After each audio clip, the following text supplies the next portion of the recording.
Hello दोस्तों, हम लोग आज देखेंगे व्याख्याता जो 2019 व्याख्याता गणित पेपर के प्रश्नों का हल।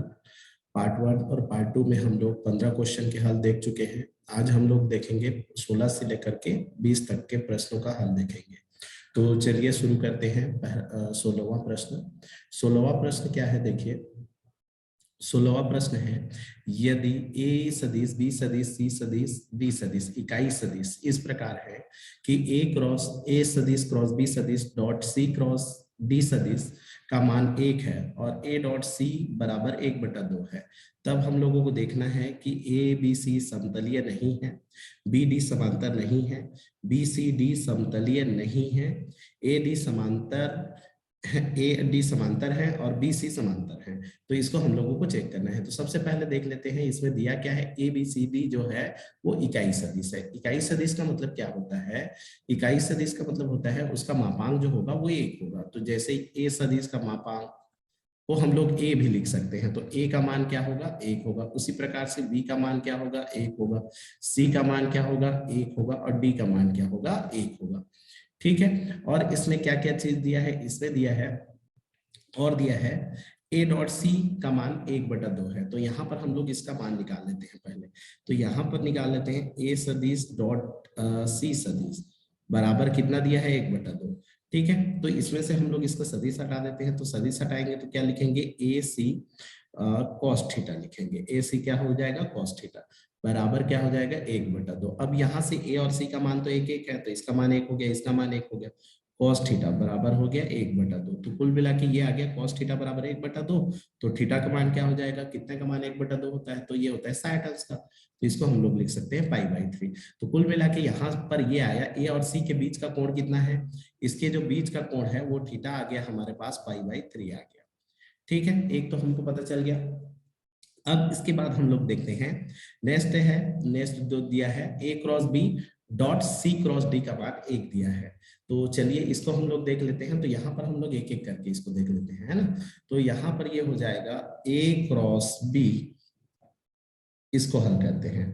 तो इसको मैं ऐसे कर लेता हूँ, इसको सदिश को हटा लेता हूँ। तो ये हो जाएगा हमारे पास ए बी साइन थीटा होगा। ठीक है, ए बी क्या हो जाएगा? Sine theta. अब देखिए ए क्रॉस बी जो होता है ये सदिश गुणन है, मतलब ए क्रॉस बी हमको रिजल्ट में सदिश मिलता है, तो इसका भी एक रिजल्ट सदिश होगा। तो इसको मान लेता हूं मैं n1 कैप इसका मात्रक सदिश है। इसका जो दिशा दिखाता है वो n1 कैप है। ठीक है, यहाँ पर ए बी का मान तो 1 हो गया। तो कुल मिला के यहाँ पर आ जाएगा साइन थीटा, सॉरी इसको अल्फा ले लेता हूँ क्योंकि पहले मैं थीटा ले चुका हूँ, थीटा का उपयोग कर चुका हूं। तो यहाँ पर हम लोग ले लेते हैं अल्फा ले लेते हैं।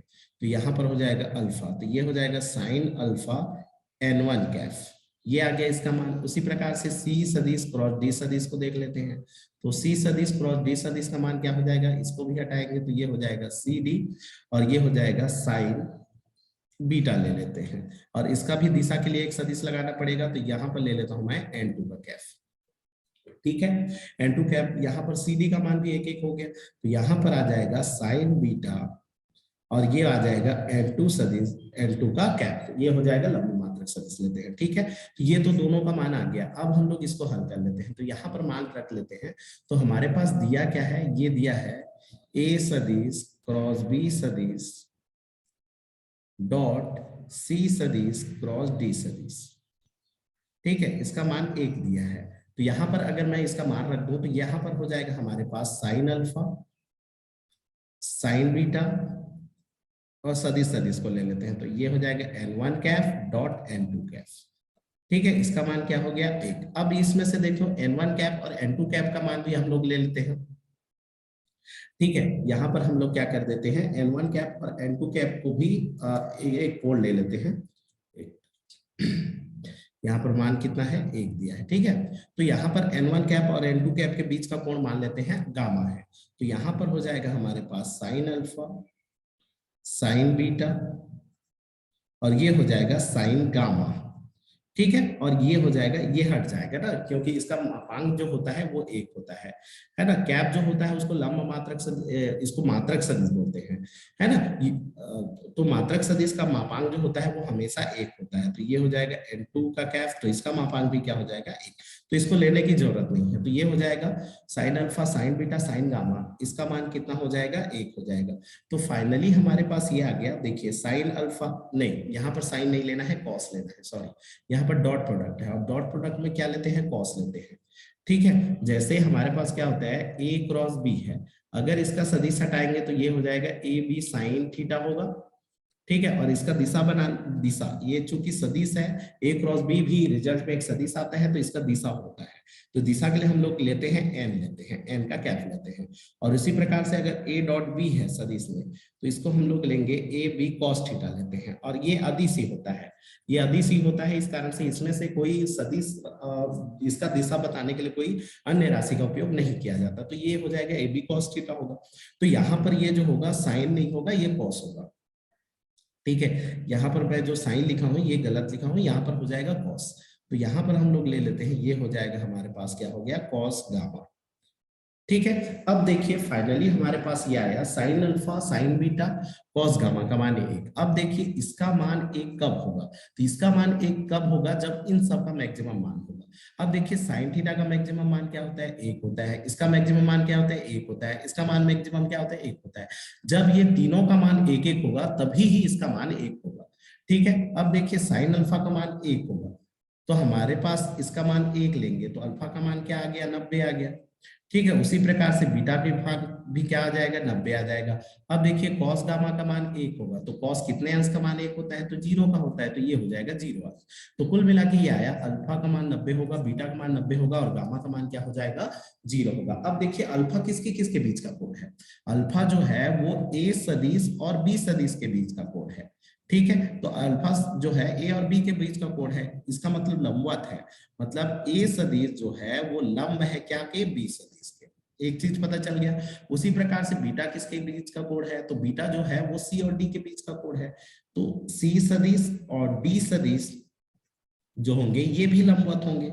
तो सी जो होगा लंब होगा क्या पर, डी सदिश पर, मतलब सी सदिश डी सदिश भी परस्पर क्या होंगे, लंबवत होंगे। अब देखिए गामा, गामा किसके बीच का कोण है, तो गामा जो है वो n1 और n2 के बीच का कोण है।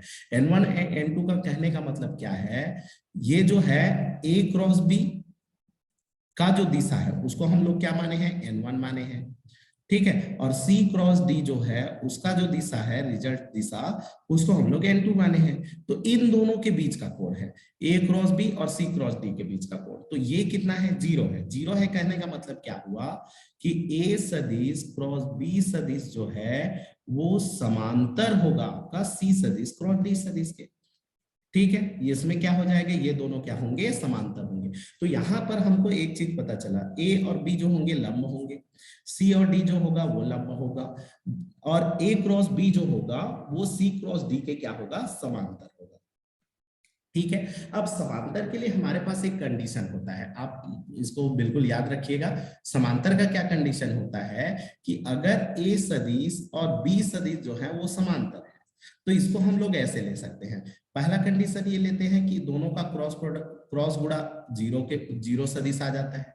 या सेकंड कंडीशन ये ले लेते हैं कि इसको हम लोग एक सदिश को दूसरे सदिश का लैम्डा टाइम लिख सकते हैं। ठीक है, और यहाँ पर लैम्डा क्या है, लैम्डा एक स्केलर है, मतलब एक अदिश राशि है। ठीक है, यहाँ पर लैम्डा क्या होता है, एक अदिश राशि है। तो ये कंडीशन होते हैं, या तो दोनों का क्रॉस 0 होगा, या तो ए क्रॉस ए सदिश का मान जो होगा वो लैम्डा टाइम बी सदिश ले सकते हो, है ना। तो इस तरह से हम लोग ले सकते हैं। तो यहाँ पर देखिए हमारे पास ये आ गया कि ए क्रॉस बी सदिश जो है वो समांतर है सी क्रॉस डी सदिश के। इसको हम लोग ऐसे लिख सकते हैं क्या, तो इसको हम लोग ऐसे लिख सकते हैं कि ए सदिश क्रॉस बी सदिश इक्वल टू लैम्डा सी सदिश क्रॉस डी सदिश, ऐसा लिख सकते हैं, बिल्कुल लिख सकते हैं। ठीक है, ऐसा लिख सकते हैं ना, बिल्कुल लिख सकते हैं। तो यहाँ पर ऐसा लिख सकते हैं। अब हम लोगों को क्या करना है, समतलीय दिखाना है। तो समतलीय के लिए कंडीशन क्या होता है, अगर हम लोग देखें समतलीय, समतलीय, तो समतलीय के लिए क्या होता है, जैसे दो तीन सदिश जो होंगे वो समतलीय कब होंगे, तो इन तीन सदिश समतलीय कब होंगे, जब इनका जो सारणिक है, सारणिक जो है वो क्या आना चाहिए, 0 आना चाहिए, तब ये कोप्लेनर कहलाता है ना। समतलीय मतलब होता है कोप्लेनर, ठीक है। तो ये इसका अगर सारणी का मान 0 आ जाए, ठीक है, तो हम लोग उसको ले लेते हैं समतलीय ले लेते हैं, ठीक है। अगर तीनों जो है ए सदिश बी सदिश सी सदिश का जो मॉड निकालेंगे या सारणी का मान निकालेंगे वो 0 आना चाहिए, तब वो क्या होते हैं, समतलीय होते हैं, ठीक है। अब इसको हम लोग ऐसे भी लिख सकते हैं, ये इसको हम लोग लिखने का तरीका ये भी होता है कि ए क्रॉस बी और सी को बाहर निकाल करके डॉट सी भी लिख सकते हैं इक्वल टू 0, ऐसे भी लिख सकते हैं। ये जो मॉड होता है या सारणिक जो होता है उसको हम लोग ऐसे भी लिख सकते हैं, ठीक है। तो यहाँ पर देखिए ए क्रॉस बी है, सी की आवश्यकता है, तो ऐसे कर लेते हैं, दोनों तरफ सी का डॉट प्रोडक्ट कर लेते हैं, इसके दोनों पक्षों में सी का डॉट कर लेते हैं, सी का दोनों तरफ क्या गुणा कर लेते हैं, डॉट गुणा कर लेते हैं।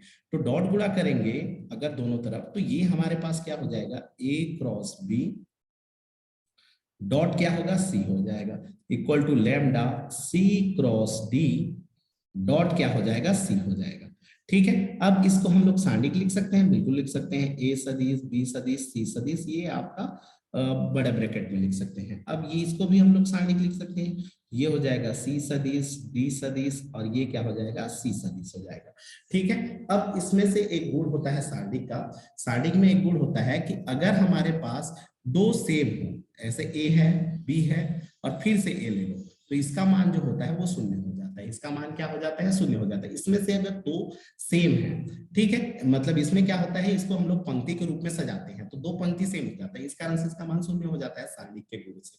तो यहाँ पर देखिए सी और सी दोनों सेम आया, तो इसका मान भी क्या आ जाएगा, 0 आ जाएगा। इसी तरह से अगर हम लोग सी का गुणा किए, अगर डी का गुणा करते, तो अगर हम लोग यहाँ पर सी के जगह में क्या का गुणा करते हैं, डी का गुणा करते, डी का डॉट प्रोडक्ट करेंगे, तो डी का अगर डॉट प्रोडक्ट करेंगे तो यहाँ पर क्या आ जाएगा, ए आ जाएगा, बी आ जाएगा और डी आ जाएगा, देख लीजिए। और यहाँ पर क्या होगा, डी 2 बार हो जाएगा, इस कारण से डी का मान 0 हो जाएगा।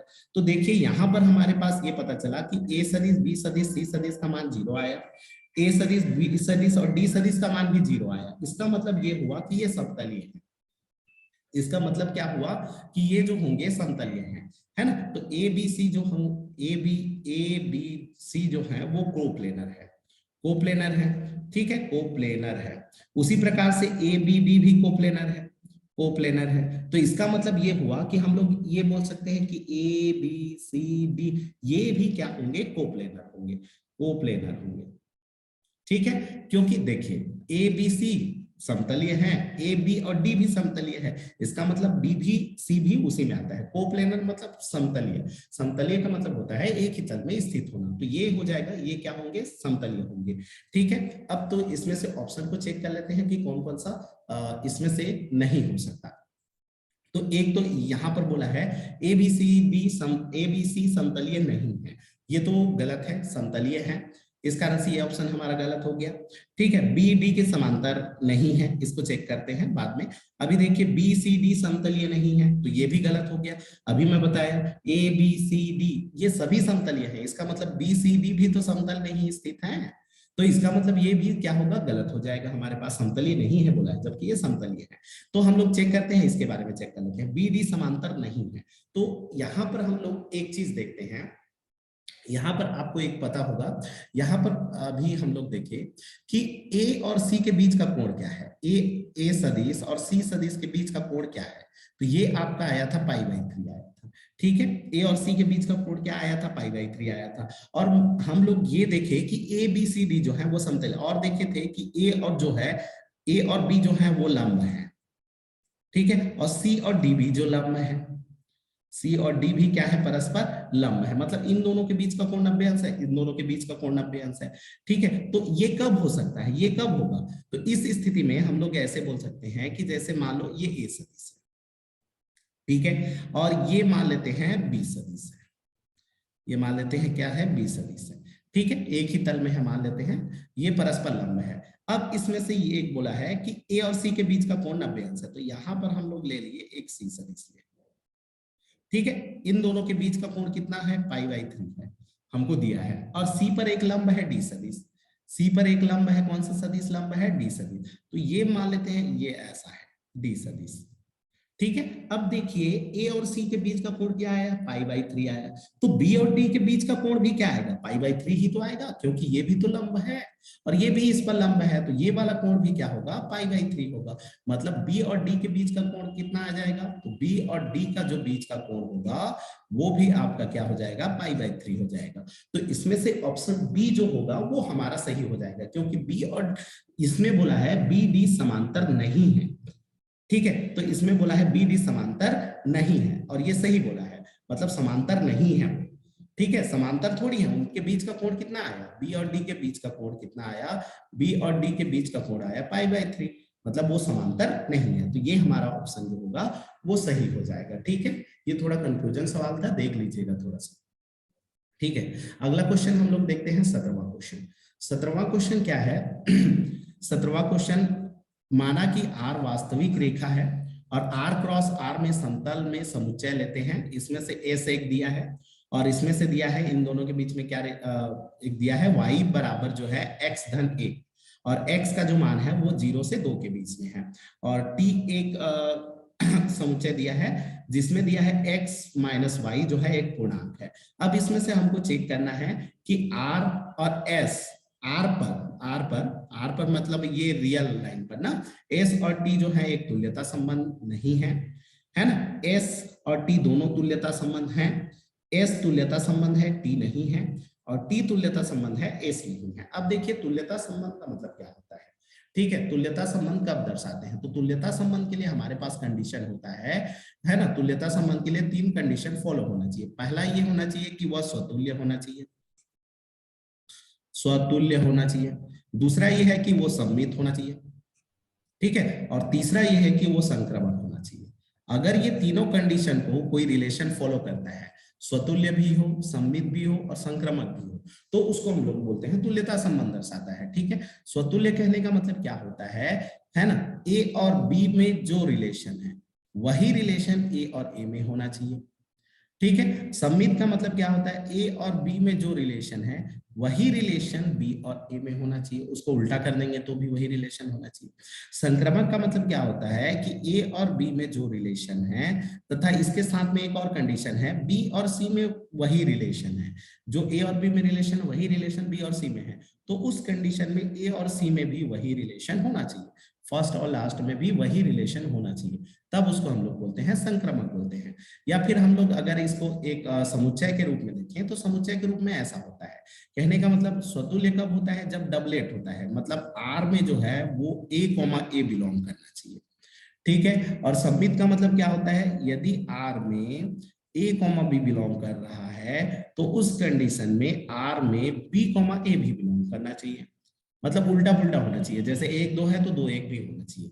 ठीक है, संक्रमक का मतलब क्या होता है, यदि आर में a comma b and b comma c दोनों बिलोंग कर रहा है, ये दोनों ही बिलोंग कर रहा है ना, ये अलग अलग है ना, ये भी बिलोंग कर रहा है, ये भी बिलोंग कर रहा है, तो उस कंडीशन में आर में ए कॉमा सी भी बिलोंग करना चाहिए, ए कॉमा सी भी क्या होना चाहिए, बिलोंग करना चाहिए, तब जा करके उसको हम लोग बोलते हैं संक्रमक है। और वो जो जब कोई कंडीशन ये तीनों को फॉलो करता है तो हम लोग बोलते हैं वह तुल्यता संबंध दर्शा रहा है। ठीक है, तो इसमें हम लोगों को चेक करना है, तो इसमें से देखिए हमारे पास प्रश्न है, एस एक दिया है, एक एस एक रिलेशन दिया है और टी एक रिलेशन दिया है। एस एक रिलेशन क्या है उसको हम लोग देख लेते हैं।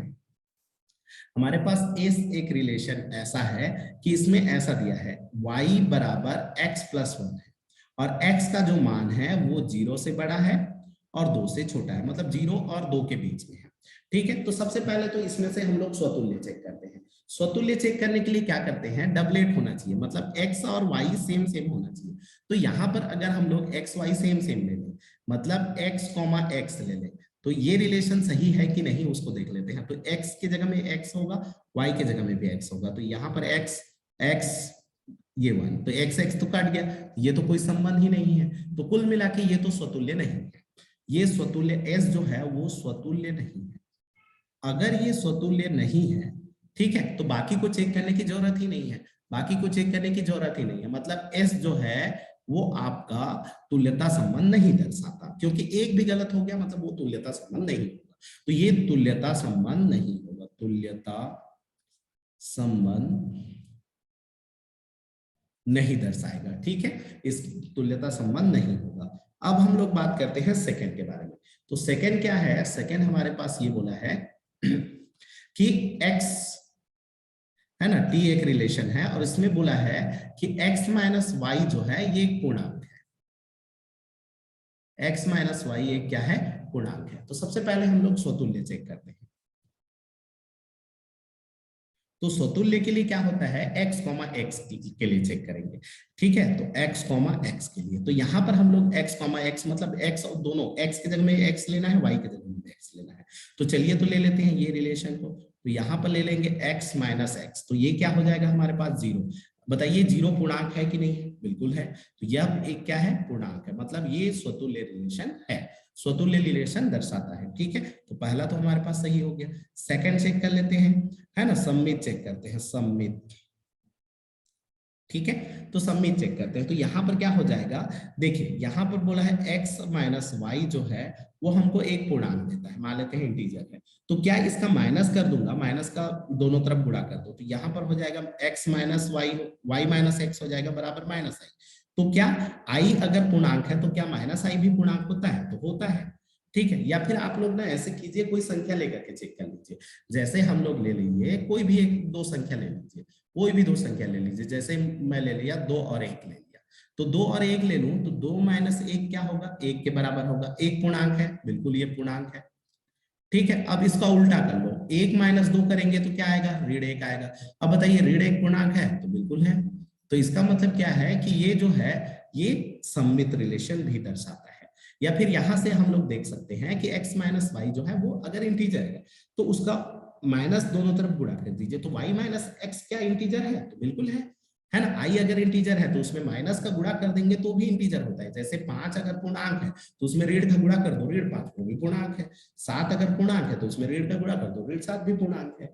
तो इसलिए हम लोग बोल सकते हैं कि यह सममित जो है वो होगा, सममित संबंध दर्शाएगा। अब इसके बाद देखते हैं संक्रमक के बारे में। तो संक्रमक के बारे में कोई भी 3 संख्या ले लीजिए, आपको समझ में आ जाएगा। या फिर आप यही से ऐसे ही ले लीजिए, x माइनस वाई जो है वो मान लेते हैं एक इंटीजर है, i1 है ना। और y माइनस जेड जो है ना, इसमें ना y और z लेना पड़ता है ना, एक और लेंगे। तो y माइनस जेड भी मान लेते हैं क्या है, एक इंटीजर है। इन दोनों को जोड़ देते हैं, ये हो गया समीकरण 1, ये हो गया समीकरण 2, दोनों को जोड़ दीजिए, दोनों को जोड़ दीजिए तो y y कट गया, x माइनस जेड, तो ये हो गया i1 प्लस i2, ठीक है। तो x माइनस जेड मतलब होता है x कॉमा जेड ना, x कॉमा जेड। ये भी क्या इंटीजर है, तो बिल्कुल इंटीजर है। देखिए दो इंटीजर का सम क्या होता है, इंटीजर होता है। मतलब अगर दो पूर्णांकों को जोड़ोगे तो वो भी तो क्या मिलेगा, पूर्णांक मिलेगा। या फिर आपको ये समझ में नहीं आता है तो फटाक से इसमें से ना कोई भी संख्या ले लीजिए। जैसे मान लीजिए हम लोग ले लिए 1 ले लिए, 2 ले लिए और 3 ले लिए। अगर मैं 1 और 2 को घटाया तो मेरे पास जो मिलेगा ऋण 1 मिलेगा, वो पूर्णांक है। 2 और 3 को घटाया तो वो भी मेरे को ऋण 1 मिला, ये भी पूर्णांक है। तो क्या 1 और 3 को घटाऊंगा वो भी पूर्णांक होगा, तो होगा।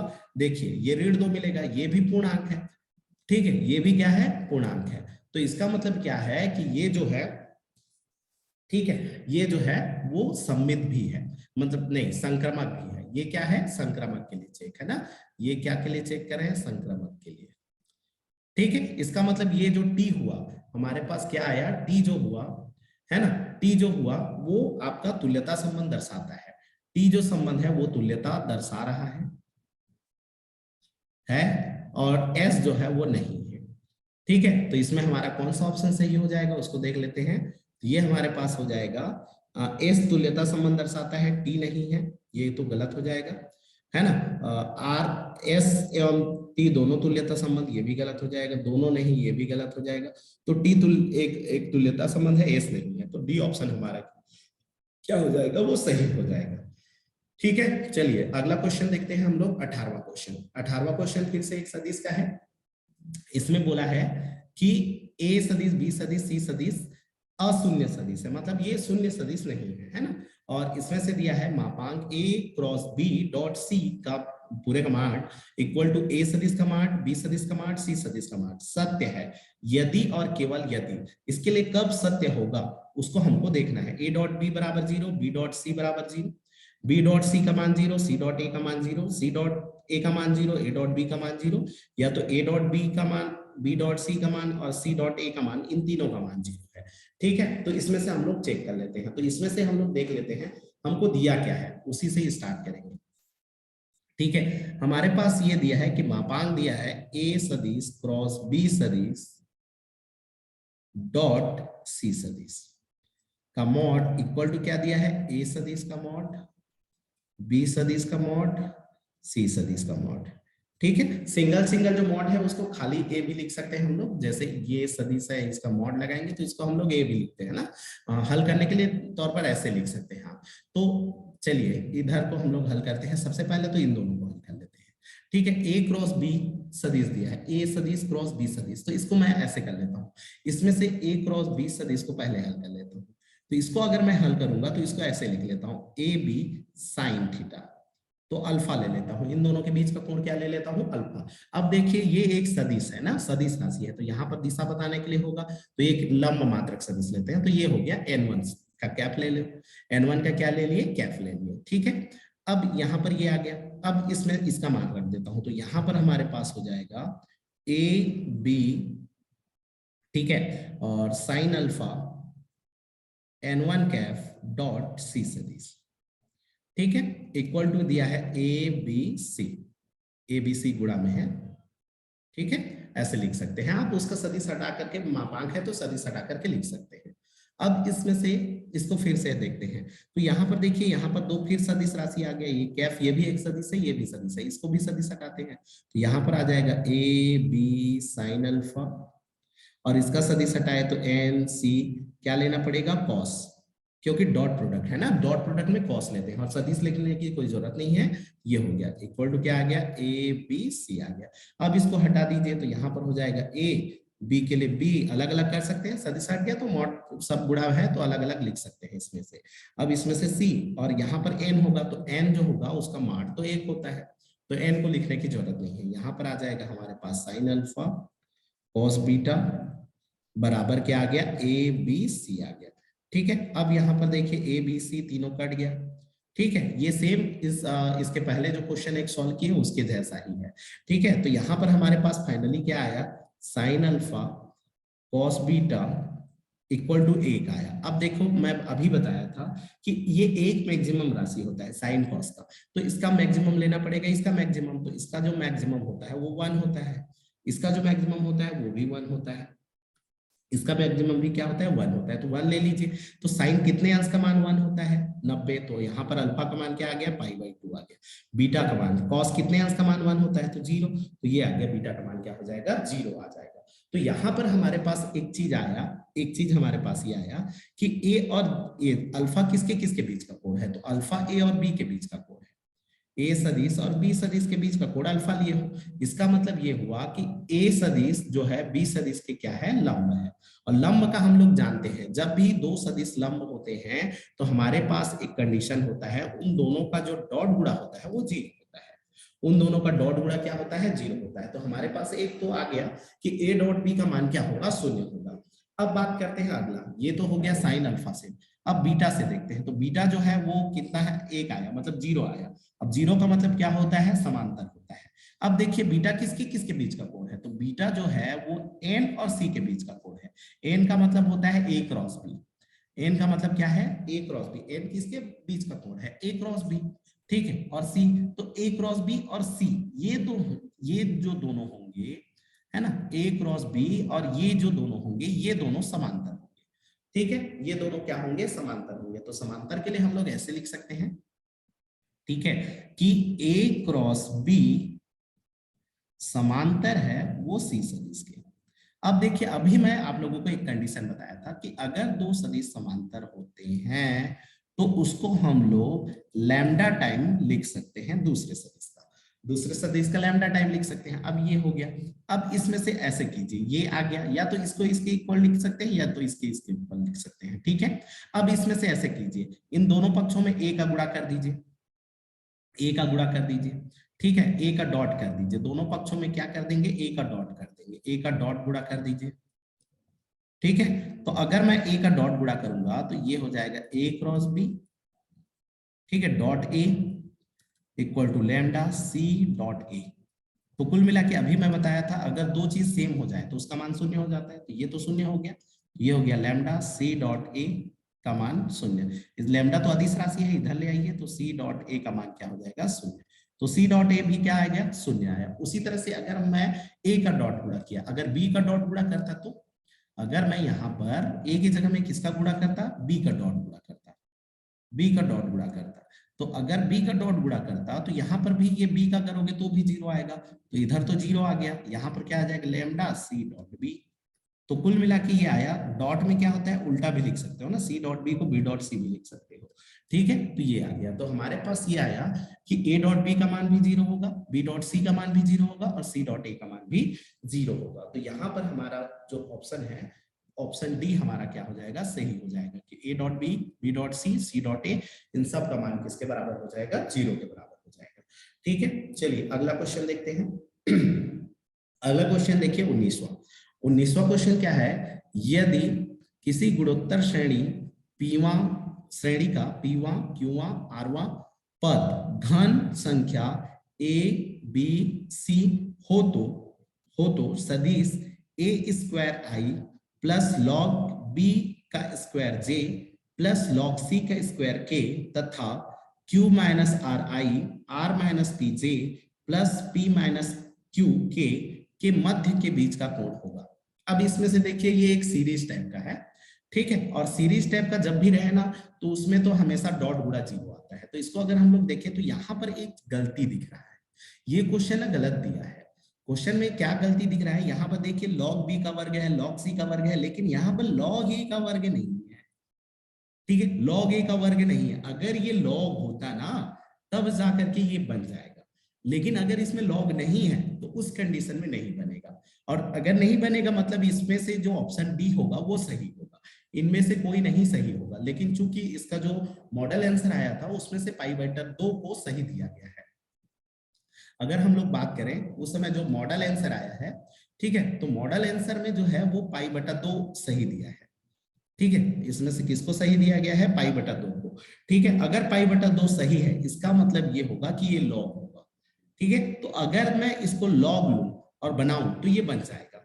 जैसे कैसे बनेगा देख लीजिए, उस समय कंडीशन सही हो जाएगा, वरना ये क्वेश्चन गलत है, ठीक है। अगर लॉग नहीं लेते हैं तो ये क्वेश्चन गलत दिया है, और गलत है तो इसका जो आंसर होगा वो इनमें से कोई नहीं होगा, है ना। अगर वो लॉग लिख दे तो उस कंडीशन में इसका आंसर π/2 होगा। अब देखिए π/2 कैसे होगा उसको हम लोग बता दे रहा हूं ना, यहाँ पर थोड़ा सा बता दे रहा हूँ। एक्चुअल में तो आप लोग यहाँ पर जान लीजिए, कहीं पर भी सीरीज दिखे तो वहां पर तो हमेशा अगर गुणा उड़ा करेंगे ना, जोड़ेंगे ना, तो वो हमेशा शून्य आता है।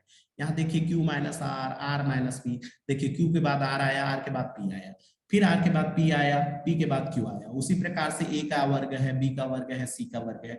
तो ऐसे कंडीशन जो होते हैं वो हमेशा इन दोनों को गुणा करोगे ना तो वो हमेशा शून्य आएगा, ठीक है। इसका मतलब ये हो जाएगा कि इसको मैं एक सदिश और इसको एक सदिश मान लूं तो दोनों का मान शून्य हो जाएगा, ठीक है। तो अगर मान लो पहला को x सदिश माना, दूसरा को y सदिश माना, और दोनों का डॉट गुणा शून्य आया, और डॉट गुणा शून्य आया, इसका मतलब x और y क्या होंगे, परस्पर लंब होंगे। दो सदिश जो होंगे उसका डॉट गुणा शून्य कब आता है, जब दोनों सदिश क्या होते हैं, परस्पर लंबवत होते हैं, ठीक है। तो अगर आप लोग बनाना चाहेंगे तो इसको log a का वर्ग करके बनाएंगे ना तो बना सकते हैं। मैं थोड़ा सा बना दे रहा हूं, बाकी को आप ट्राई कर लीजिएगा, ठीक है। जैसे इसमें से बोला क्या है, मान लेते हैं गुणोत्तर श्रेणी ना, गुणोत्तर श्रेणी माने जीपी, तो इसका हम लोग प्रथम पद ए लेते हैं और सार्वनुपात को आर ले लेते हैं, ठीक है, सर्वानुपात आर ले लेते हैं, ठीक है। तो पहला क्या दिया है कि ए आर है ना, पीवा पद, तो पीवा पद क्या हो जाएगा, p-1 इक्वल टू ए का घन हो जाएगा, घन के बराबर है। देखिए उसमें प्रश्न में लिखा है, ठीक है, पीवा पद क्यूवा पद आरवा पद घन संख्या एबीसी के बराबर है, मतलब उनका घन लेना है, ए का घन लेना है, बी का घन लेना है, ऐसे लेना है। तो इसमें अगर हम लोग लॉग ले लें तो ऐसे हो जाएगा, लॉग यहाँ पर ए हो जाएगा प्लस दोनों पक्ष में लॉग ले लो, यहाँ पर लॉग लेंगे तो ये गुणा में है, इस कारण से अलग अलग मैं शॉर्टकट कर रहा हूँ ना, p-1 ये हो जाएगा लॉग आर हो जाएगा, ठीक है। और इसमें से 3 घात सामने आ जाएगा, ये हो जाएगा लॉग ए, ठीक है। इसी प्रकार से सेम आ जाएगा सेकेंड, ए आर का घात q-1, इसका मान b का घात 3 है, तो b का घात 3 है तो ये हमारे पास क्या आ जाएगा, log a plus q minus 1 log r बराबर 3 log क्या हो जाएगा b हो जाएगा। सेम इसी तरह से आएगा तीसरा log a धन r minus 1 log r capital R equal to हो जाएगा 3 log c हो जाएगा। ठीक है, और हम लोग इसमें का लेफ्ट हैंड साइड मतलब एक का मान ले लेते हैं, तो एक सदिश लेंगे तो यहां पर ऐसे कर लो 2/3 का गुणा कर दोगे तो, या फिर देखिए मैं इसमें से लेकर बता रहा हूं। पहला सदिश ले लेते हैं एक सदिश, तो एक सदिश का मान दिया है log a का वर्ग i प्लस log b का वर्ग j प्लस log c का वर्ग k। ध्यान देना a b i j k जो होते हैं वो हमेशा मात्रक सदिश होते हैं। मात्रक सदिश या इकाई सदिश होते हैं। इकाई सदिश का मतलब होता है उसका मापांक 1 होता है और उसके ऊपर में टोपी लगाया जाता है ना, ये सब टोपी लगेगा। तो यहाँ पर अगर हम लोग देखें तो ये हो जाएगा 2 log a, ठीक है i, उसी प्रकार से 2 log b j, और तीसरा हो जाएगा 2 log c k हो जाएगा। अब log a log b log c का मान अगर रख देंगे तो इसमें एक सीरीज बन जाएगा। देखिए log a log b और log c का अगर मान रखेंगे तो log a का मान अगर निकालना चाहूं तो log a का मान अगर हम लोग हल करना चाहेंगे तो ये 3 इधर आकर के 1/3 हो जाएगा। ठीक है, इधर का 3 1/3 हो जाएगा इसमें। ठीक है, इसमें से 1/3 हो जाएगा। तो अगर मान रखेंगे तो ऐसे रख सकते हैं। तो फाइनली ये हो जाएगा हमारे पास log a का मान हो जाएगा, ये हो जाएगा 2/3।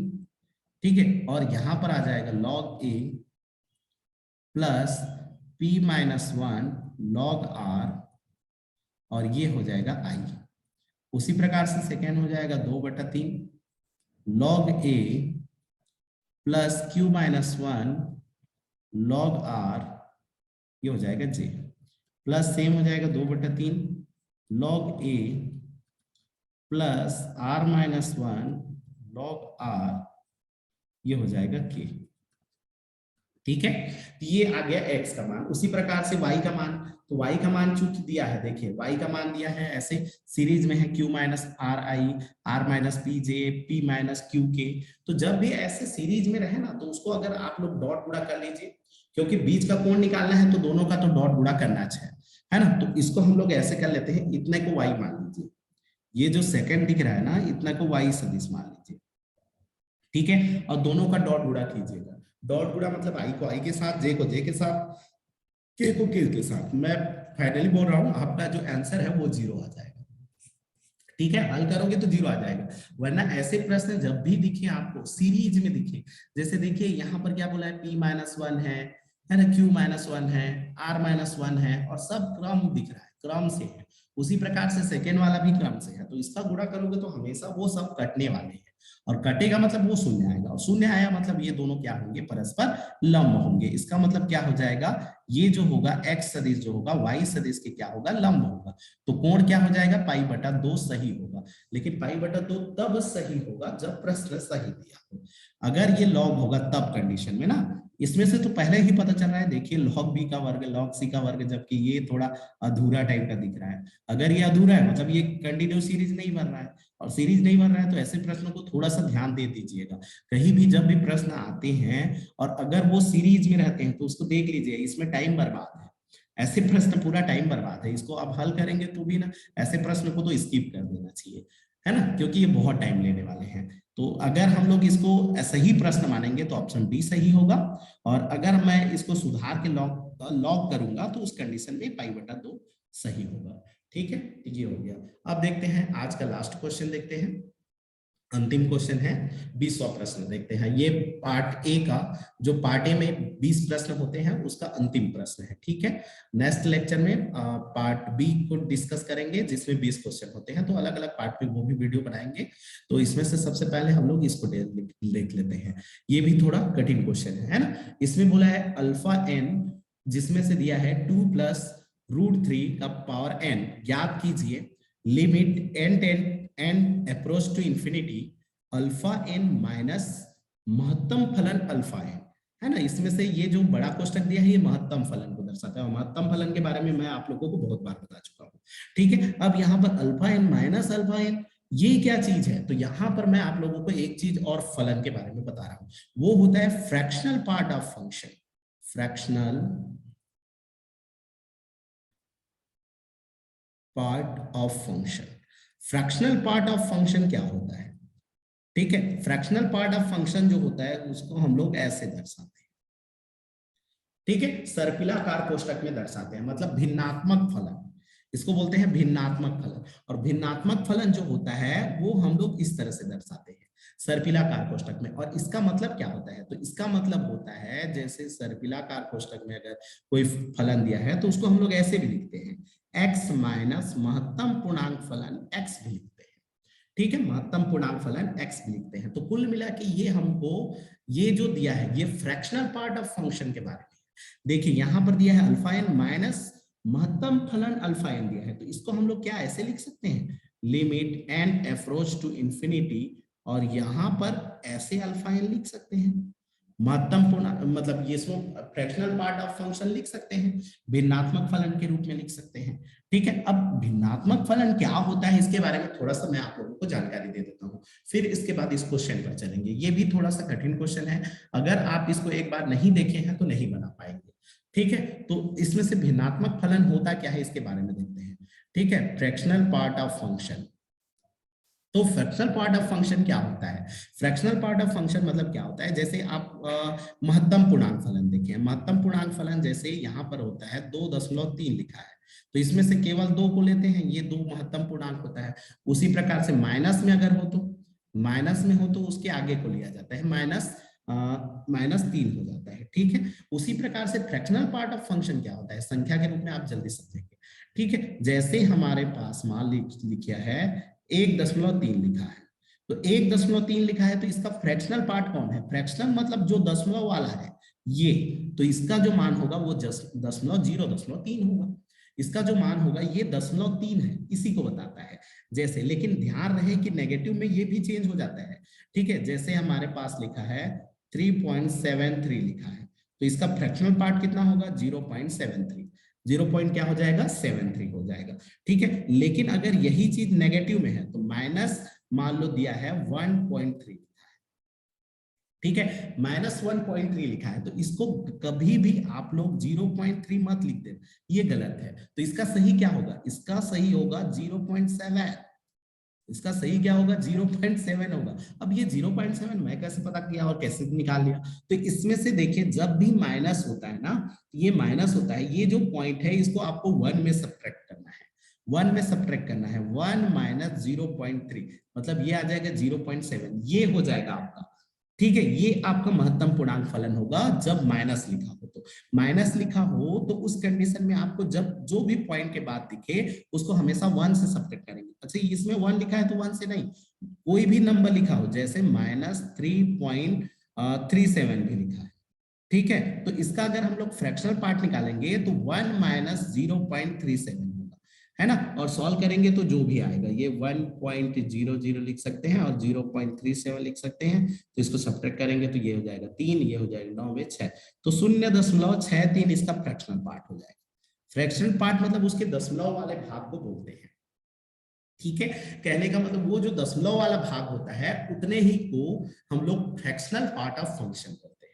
ठीक है, उतने को क्या के नाम से जाना जाता है? फ्रैक्शनल पार्ट ऑफ फंक्शन बोलते हैं। ठीक है, और इसको लिखने का तरीका ये भी है, जैसे देखिए इधर 1.3 लिखा है, तो इसको हम लोग ऐसे भी लिख सकते हैं, 1.3 माइनस ग्रेटेस्ट इंटीजर ले लेंगे 1.3 का। अब इसको हल करोगे तो भी वही आएगा, 0.3 आएगा। देखिए कैसे आएगा, 1.3 और इसका अगर महत्तम पूर्णांक लो तो कितना आएगा? 1 आएगा, और हल करेंगे तो 1 घटा दीजिए तो कितना आया? 0.3। तो ये 0.3 इसका क्या है? फ्रैक्शनल पार्ट है। ठीक है, इस फंक्शन का क्या है? फ्रैक्शनल पार्ट है। तो इसी तरह से हम लोगों को उस प्रश्न को सॉल्व करना है। अब देखिए हम लोग इस प्रश्न के बारे में, है ना, आशा करता हूं आपको फ्रैक्शनल पार्ट ऑफ फंक्शन समझ में आ गया होगा। फ्रैक्शनल पार्ट मतलब होता है दशमलव वाले पद को। तो यहां पर देखिए हमारे पास दिया है अल्फा एन का मान इतना दिया है, और इसमें से यही फ्रैक्शनल पार्ट निकालना है, मतलब इसका हल हमको निकालना है। तो चलिए हम लोग इसी को सॉल्व करते हैं। तो अगर हम लोग इसको देखेंगे तो इस तरह से बना सकते हैं। देखिए इधर कैसे बनाएंगे, ठीक है, बनाते हैं। चलिए, जैसे हमारे पास क्या दिया है, अल्फा n का मान क्या दिया है, 2 धन करनी में 3 का घात क्या है, n दिया है। ठीक है, अब इसको हम लोग हल करते हैं। तो इसको हम लोग अगर हल करें तो इसको ऐसे कर लेते हैं, ये तो कुल मिला के 2 पद में हम लोग लिख सकते हैं, तो यहां पर ऐसे लिख लेते हैं, है ना, 2 धन करनी 3 का घात जो n है, इसके 2 पद आएंगे, इसका मान जो होगा 2 पद होगा, एक तो होगा इंटीजर और एक होगा उसका फ्रैक्शनल पार्ट होगा। मान लेते हैं फ्रैक्शनल पार्ट जो है उसको 1 ले लेते हैं, कोई ना कोई एक इंटीजर होगा और उसका एक फ्रैक्शनल पार्ट होगा, उन दोनों को अगर जोड़ देंगे, उसका जो इंटीजर होगा और फ्रैक्शनल पार्ट होगा, उन दोनों को जोड़ देंगे तो इसका मान आएगा जी। ठीक है, तो इसको मैं ले लेता हूं समीकरण 1 ले लेता हूं। अब इसके बाद मैं क्या कर लेता हूं, इसमें माइनस ले लेता हूं, माइनस। ठीक है, और माइनस लेकर के अगर मैं इसको हल कर दूं, इसमें से जब भी ऐसे करने वाला दिया है तो इसके बीच में माइनस ले लेते हैं ना, तो अपोजिट चिन्ह ले लेते हैं, तो माइनस ले लेंगे तो इसमें से क्या हो जाएगा, ये जो इंटीजर होगा वो 0 हो जाएगा, इंटीजर इसका गायब हो जाएगा, 0 हो जाएगा, और केवल फ्रैक्शनल पार्ट बचेगा, और वो फ्रैक्शनल पार्ट कुछ अलग होगा, मान लेते हैं वो एफ डैश है। अब देखिए ये मैं कैसे लिया, इसको मैं थोड़ा सा समझा रहा हूं। देखिए इधर संख्या से मान लीजिए n तो कोई भी घात है, 2 3 4 5 ऐसे कुछ भी हो सकता है। जैसे यहां पर हम लोग देखेंगे इसके बारे में, तो 2 हो गया, और देखिए करनी 3 का मान क्या होता है, 1.732 समथिंग समथिंग समथिंग होता है। तो इसको अगर हम लोग हल करेंगे तो 3.732 समथिंग समथिंग समथिंग, तो इसका फ्रैक्शनल पार्ट ये हो गया और इसका इंटीजर ये हो गया, तो इसमें केवल एक इंटीजर होगा और एक फ्रैक्शनल पार्ट होगा। लेकिन अगर हम लोग इसमें माइनस करते हैं तो 2 माइनस 1.732 समथिंग समथिंग समथिंग, तो ये हमको क्या देगा, ये हमको क्या देगा, 0 दशमलव कुछ देगा। देखिए ये 7 है तो 0.2 आएगा, क्योंकि इधर भी कोई संख्या है, 2 आएगा और समथिंग समथिंग समथिंग आएगा। तो कुल मिला के इसका इंटीजर क्या आया, 0 आया, और एक फ्रैक्शनल पार्ट आया। और वो फ्रैक्शनल पार्ट क्या पहले वाला फ्रैक्शनल पार्ट था, नहीं, वो अलग वाला फ्रैक्शनल पार्ट था। तो इसका जो इंटीजर होगा वो 0 हो जाएगा और एक फ्रैक्शनल पार्ट मिलेगा। ठीक है, घात करोगे तो भी वही है, इसका अगर घात हम लोग कितना भी बढ़ाएं, 2 घात कर दो तो 3 का 9 हो जाएगा, ये भी बढ़ेगा, और 3 घात करेंगे, 4 घात करेंगे तो भी एक नंबर तो बढ़ेगा, इधर का फ्रैक्शनल पार्ट भी होगा। उसी प्रकार से ये 0 में क्या 1 आ जाएगा, नहीं आएगा कभी भी, क्योंकि 0 वाले संख्या का आप कितना भी घात लगाओ वो हमेशा 0 ही आता है, वो छोटा होते जाता है, बढ़ता थोड़ी है, वो छोटा होते जाता है। और यहाँ पर n ना एक नेचुरल नंबर है ना, n का मान 1 2 3 4 5 होता है। ठीक है, यहाँ पर अल्फा n लिखा है, मतलब ये एक सीरीज टाइप का है, अल्फा 1 अल्फा 2 अल्फा 3 ऐसा है, मतलब n का मान 1 2 3 ऐसा है। तो इसका मान 1 2 3 लोगे ना तो उस कंडीशन में ये हमेशा ऐसे आएगा।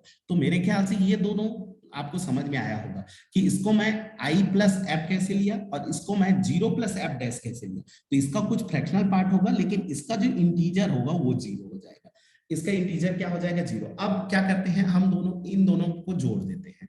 देखिए इन दोनों को मैं जोड़ देता हूं, तो जोड़ दूं तो क्या मिलेगा, 2 plus root 3 power n plus 2 minus root 3 power n equal to क्या हो जाएगा, इन दोनों को जोड़िए तो ये हो जाएगा इंटीजर, फ्रैक्शनल पार्ट पहले का और फ्रैक्शनल पार्ट इसका। ठीक है, ये ऐसे हो गया। अब यहाँ पर थोड़ा सा सॉल्यूशन करते हैं, ये क्या मिलेगा।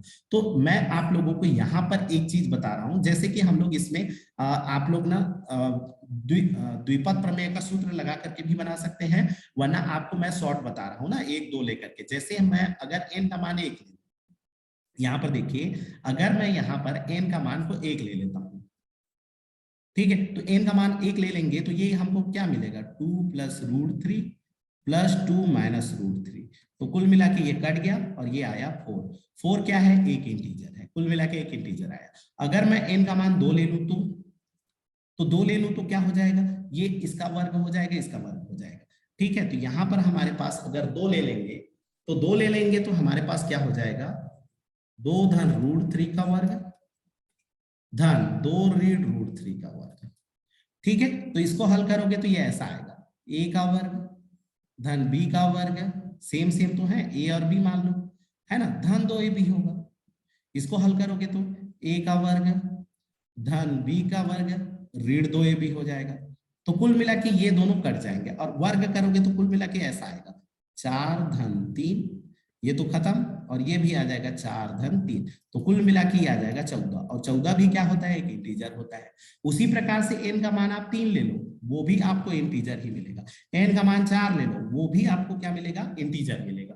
कहने का मतलब क्या हुआ कि ये जो मान है वो हमेशा पूर्णांक ही आएगा, इसका जो मान होगा वो हमेशा पूर्णांक आएगा, कभी भी भिन्नात्मक फलन आएगा ही नहीं। दशमलव वाले पद बचेंगे ही नहीं। 3 घात लेकर के भी आप देख सकते हैं, 4 घात लेकर के भी देख सकते हैं, इसका जो मान होगा वो हमेशा एक पूर्णांक आएगा। तो क्या मैं इतने को पूर्णांक लिख लूं? तो चलिए लिख लेते हैं, ये भी एक क्या आया, पूर्णांक आया। अब देखिए ये भी एक पूर्णांक आया ना, आइज मत लिख देना और आई को कटा मत देना, ये कुछ अलग एक पूर्णांक आएगा। ये भी एक पूर्णांक आया और ये आया f प्लस एफ डैश। अब देखिए यही पर समझने वाली बात है, अगर इसको समझ गए तो समझिए ये प्रश्न समझ में आ गया। यहां पर देखिए कि एक इंटीजर, फ्रैक्शनल और उसके माइनस वाले का फ्रैक्शनल, इन सब का जो सम है वो इंटीजर आता है। अब ये इंटीजर कब होगा? तो ये इंटीजर है और ये भी इंटीजर होगा, तभी इसका मान इंटीजर होगा। तो कहने का मतलब हम लोग ये बोल सकते हैं कि f प्लस एफ डैश भी क्या होगा, एक इंटीजर होगा। f प्लस एफ डैश भी क्या होगा, एक इंटीजर होगा। तो यहां पर हमको एक चीज पता चला कि f और f डैश का मान क्या होगा, इंटीजर होगा। अब बताइए फ्रैक्शनल पार्ट और उसके माइनस वाले फ्रैक्शनल पार्ट का मान अगर इंटीजर होता है तो वो कितना होता है? जैसे कहने का मतलब मैं ये दे दिया कि जैसे हमारे पास है 1.3 है, तो इसका भी फ्रैक्शनल पार्ट निकालेंगे तो ये 0.3 आएगा। लेकिन अगर मैं -1.3 लूंगा और इसका फ्रैक्शनल पार्ट निकाला तो ये 0.7 आया। अगर इन दोनों को जोड़ दिया तो इन दोनों को जोड़ूंगा तो क्या आएगा, 1.0 आएगा। मतलब ये पॉइंट तो 0 आ गया, 0 को भिन्नात्मक में नहीं लेते, तो यहां पर ये 1 आएगा। तो कभी भी अगर किसी भिन्नात्मक फलन में अगर माइनस लेकर के उसका भिन्नात्मक फलन निकाला जाए या फ्रैक्शनल पार्ट निकाला जाए और उसका फ्रैक्शनल पार्ट निकाला जाए तो उन दोनों को अगर जोड़ोगे तो वो हमेशा आपको इंटीजर देगा और वो इंटीजर हमेशा एक होगा, कुछ अलग नहीं होगा। वो कितना होगा, एक होगा। ठीक है, अब हमको f निकालना है जी, तो f का मान क्या हो जाएगा, 1 माइनस एफ डैश लिख सकते हैं। 1 माइनस क्या लिख सकते हैं, एफ डैश लिख सकते हैं। अब देखिए f क्या चीज है, वही fractional part of function means alpha N, means क्या, अल्फा एन। तो अल्फा एन का मान क्या आया, 1 माइनस ये वाला आ गया 2 माइनस करनी 3 का पावर n, ये आ गया। डैश मतलब वही माइनस वाला। ठीक है, अब दोनों तरफ लिमिट ले लो तो यहां पर हो जाएगा लिमिट एन अप्रोच टू क्या है, इन्फिनिटी, अल्फा एन। तो यहां पर भी ले लिए लिमिट एन अप्रोच टू क्या आ गया, इन्फिनिटी। ये हो जाएगा 1 माइनस 2 माइनस √3 का पावर n आया। ठीक है, 1 का तो 1 ही होगा। इसको सॉल्व करते हैं तो इसका अगर हम लोग पावर इन्फिनिटी लेंगे तो इसका पावर अगर जैसे जैसे बढ़ाते जाओगे ये मान जो होगा 0 तरफ अप्रोच करते जाएगा। अब देखिए 0 तरफ कैसे गया वही बता रहा हूं, 2 माइनस 1 पॉइंट समथिंग समथिंग है, तो इसका मतलब ये 0.73 समथिंग समथिंग है। और 0 पॉइंट वाले का जब भी घात को बढ़ाते जाओगे, इसका घात को जैसे जैसे इंक्रीज करते जाओगे, इसका जो वैल्यू होगा वो 0 तरफ चलते जाएगा। मतलब 0 पॉइंट वाले का जब भी घात को बढ़ाओगे वो छोटा होते जाता है। जैसे एग्जांपल के 0.1 का घात 2 लिख लो तो ये हमको ये आ जाएगा 0.01 आ जाएगा, मतलब ये इससे और छोटा है। अगर इसका घात 3 कर दोगे तो ये और हो जाएगा 0.001 आ जाएगा, ये और छोटा हो गया। तो जितना इंक्रीज करते जाओगे ये वैल्यू जो होगा वो 0 की ओर जो होगा, 0 की ओर क्या करते जाएगा, अप्रोच करते जाएगा। इसका मतलब अगर हम लोग इसका पावर को इंफिनिटी ले लेंगे तो ये इसका मान क्या हो जाएगा, इतने का मान ना केवल 0 हो जाएगा। तो इसका फाइनली आंसर क्या आएगा, 1 माइनस 0, मतलब क्या आएगा, 1 आएगा। ठीक है, तो इसका फाइनली आंसर क्या है, 1 आएगा। तो ऑप्शन नंबर कौन सा सही होगा, देख लेते हैं। ऑप्शन डी हमारा क्या हो जाएगा, सही हो जाएगा। ऑप्शन डी हमारा सही हो जाएगा। ऐसे प्रश्नों को स्किप करना ही बेहतर है। अगर जान रहे हैं तब तो ठीक है, नहीं जान रहे हैं तो बहुत लंबा जाएगा, बहुत ज्यादा दिमाग खपाना पड़ेगा। ठीक है, तो उम्मीद करता हूं आपको समझ में आ रहा होगा।